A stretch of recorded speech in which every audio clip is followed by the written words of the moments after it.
Nossa cultura é avessa, incrédula, contrária à pregação. Acha que pregação é papo furado de pastor, enganador, ladrão. Acha que compara palestra, compara a coisa do gênero, né, estudo e tal. E é algo que elas podem escolher rejeitar. Elas vão prestar conta por isso. Mas também no meio cristão tem os falsos realmente e esses banalizam a pregação. De maneira que as pessoas, quando olham, veem a qualidade do conteúdo, a maneira de apresentar, a falta de profundidade, de zelo, de clareza, de objetividade, enfim, de ensino, e elas não veem sentido. Porque não tem mesmo. São os falsos sermões, né? Sermões de aparência. Também vão prestar contas. Mas a pregação fiel nem é um mérito do pregador, nem é um mérito de quem ouve. E é uma bênção de Deus, é uma graça de Deus. A pregação é Deus fazendo um favor com o seu povo. E a confusão que as pessoas fazem é porque é um ato simples, muito simples, não tem muito segredo. E é um pecador, como todos os outros, falando. Como todos os outros, que eu quero dizer é que não tem mérito em si. É claro que todo cristão não é como todo mundo, no sentido de que a Bíblia deixa clara que há uma diferença desde Gênesis, porém inimizade entre ti e a mulher, entre a tua semente e o teu descendente, e daí para frente Deus deixa claro quem é povo dele e quem não é. Salmo 1, né? Justo e pecador. Por que a Bíblia chama de justo quem é crente? E o outro de pecador? Por que ela chama? Se não tem diferença nenhuma. Morto, vivo. O crente é vivo. O que não é crente é morto espiritualmente. Isso não tem diferença, tem uma radical diferença. Esse é um outro assunto, mas nesse sentido não há diferença, no sentido de que nós somos todos indignos, não merecemos ouvir o sermão. A diferença é na graça, a graça aplicando em nós. Mas o sermão é um favor de Deus. E Deus está se deixando ser cultuado com a oração bíblica, com a leitura da palavra biblicamente, com os cantos bíblicos, portanto os salmos somente, né? É pecado colocar no culto que Deus não mandou, isso é pecado. E Ele não deu um livro com outras músicas além dos salmos. Os sacramentos do jeito dele, tudo do jeito dele. Então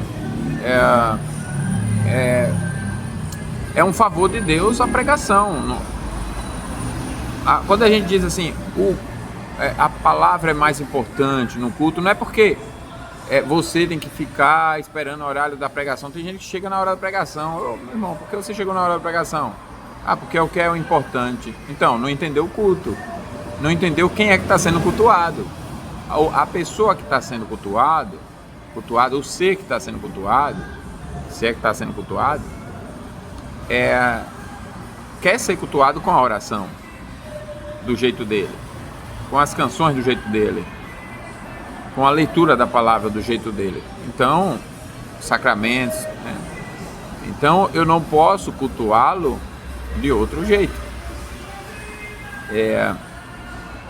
Eu não posso pular para a pregação e dizer a pregação é mais importante. A importância da pregação é a mesma importância das outras partes do culto. Deus, como Deus quer ser adorado. De maneira que você, pulando para a pregação, você não está adorando. Só adora quando tudo é feito do jeito de Deus, para Deus. Lembre disso. Então, não fique achando que você está fazendo um favor para o pastor. Estou dando audiência para o pastor, vou dar uma moral para o pastor.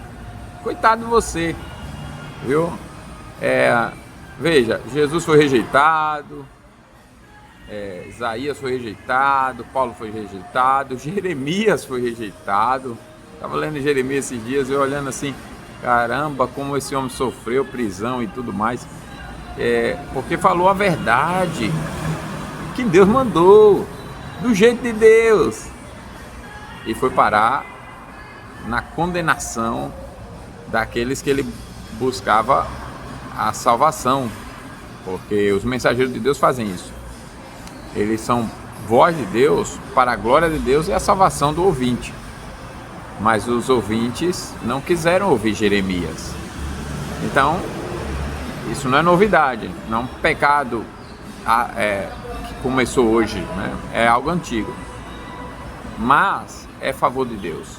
Ai daqueles para quem Deus desistiu de falar. Ai desses. Então, quando você estiver agora num culto, pense em quanto Deus teve compaixão de você e te deu um pastor de fiel. Tem muitas igrejas que eu vejo como juízo ou disciplina. Elas recebem os pastores que merecem, né? Tem muitos pastores, eu fico pensando em usar umas palavras aqui, uns adjetivos bem, sabe? Mas às vezes até falta os adjetivos para esses canalhas. São extremamente canalhas, né? Usam a Bíblia, camuflam, fazem... na verdade, são ardilosos para tudo. Aumentando seus poderes, né? Seus poderes. Qualquer dia desse eu tô só elaborando algumas coisas para ser bem mais direto sobre isso aí e colocar mesmo uma coisa aberta. Mas eu tô vendo o que, como e quando, para agir com a prudência que o tema exige. Mas com relação à pregação, agradeça a Deus por ter um pastor, por Deus ter tido a compaixão de você e colocar um pregador que fala o que você precisa ouvir, não o que vai te agradar. Dá para você perceber se o seu pastor é fiel? Claro que dá.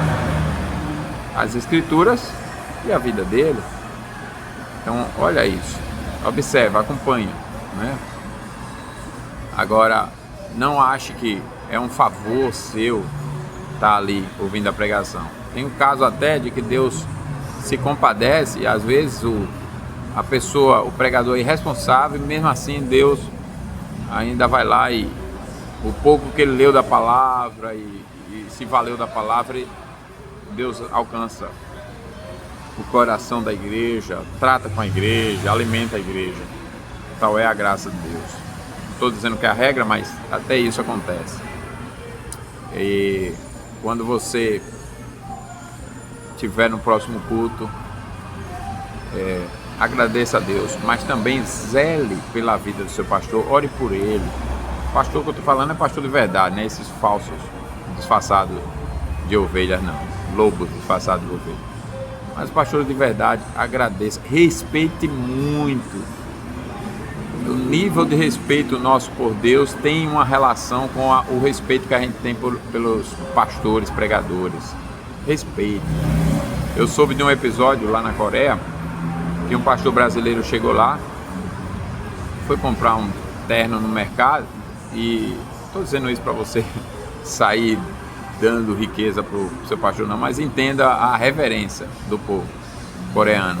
Aí os coreanos foram cobrar o terno do pastor, mas não sabia que ele era o pastor. Quando souberam, mas foi aquele espanto, aquela reverência e tal, e cancelaram a cobrança, tal, deram o terno para o homem, tal era o respeito. Isso aqui no Brasil pode esquecer. Isso aqui, quanto mais pisar, humilhar, etc. Inclusive entre colegas, né, que se dizem colegas, isso acontece muito, é uma arrogância, uma falta de amor. E da parte dos fiéis é para ficar caladinho, pianinho. Por quê? Porque é o ódio pela palavra, é o ódio por Deus, tentando descontar no porta-voz de Deus, no mensageiro de Deus. Mas quando há zelo, irmãos, precisa você sair dando terno não. Eu duvido que seja o que os pastores fiéis de fato procuram, mas seja respeitoso com o seu pastor fiel. E com os infiéis, continue respeitando, mas vá firme, sabe? Entre com recurso, não se intimide, acuse, faça tudo o que precisa. Ele não quer ouvir, se orientou, não ouviu, tome todas as providências bíblicas necessárias para que ele seja devidamente tratado. Agora é fiel, ore por ele, seja amigo do seu pastor, trate com carinho. Pastor de verdade é sinal de bênção de Deus. Deus nos abençoe.